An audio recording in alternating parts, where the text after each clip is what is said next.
দেশের দক্ষিণ পশ্চিমাঞ্চলে ভূগর্ভস্থ পানির স্তর আশঙ্কাজনক হারে নিচে নেমে গেছে, ফলে টিউবওয়েলে মিলছে না পানি। কৃষিসহ নানা কাজে ভূগর্ভের পানির অতি ব্যবহারই এর জন্য দায়ী বলে মনে করেন বিশেষজ্ঞরা।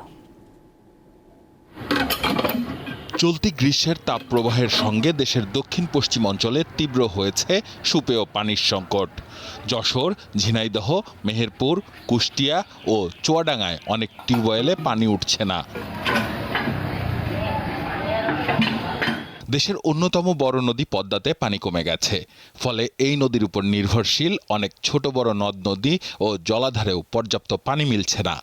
একসময় জিকে প্রকল্পের মাধ্যমে এই এলাকায় সেচ কাজ চললেও গত কয়েক বছর ধরে তাও সম্ভব হচ্ছে না, তাই কৃষকদের ভরসা এখন ডিপ টিউবওয়েল। বিশ্লেষকরা বলছেন, যত্রতত্র এই ডিপ টিউবওয়েল স্থাপনের কারণে ভূগর্ভস্থ পানির স্তর স্বাভাবিকের চেয়ে নিচে নেমে গেছে। বিপরীতে ভূগর্ভে পর্যাপ্ত পানি প্রবেশ করছে না। অনেক গভীর নলকূপ এলাকায় কৃষকরা সেচের কারণে বসাতে বাধ্য হয়েছে। তো সেটা একটা জলস্তর নেমে যাওয়ার একটা বড় কারণ।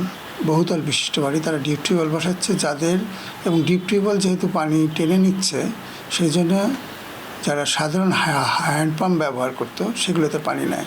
বিশেষজ্ঞরা বলছেন, বৃষ্টি ও জলাধারের পানি ভূগর্ভে প্রবেশ করে, কিন্তু পাকা অবকাঠামো বৃদ্ধির কারণে তা কমে গেছে।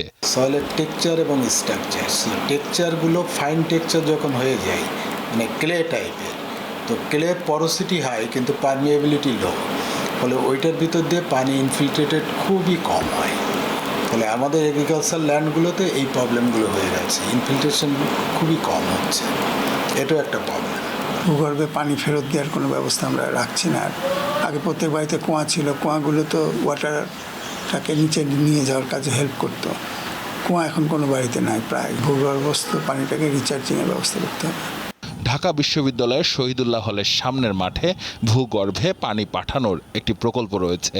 বিশেষজ্ঞরা বলছেন, এ ধরনের উদ্যোগের পাশাপাশি পানির অপচয় বন্ধ এবং বৃষ্টির পানি জমিয়ে ভূগর্ভস্থ পানির স্তর উপরে তোলা সম্ভব। এখানে একটা ক্যানেলের মতন কাটছে, এখানে পাথর ফেলাইছে, আমরা দেখছি পাথর দিচ্ছে, আর এখানে বোরিং করে এখানে পাইপ ঢুকাইছে নিচের দিকে, তারপরে এই জালের নেটটা লাগাইছে। আসিফ জামান, দীপ্ত সংবাদ, ঢাকা।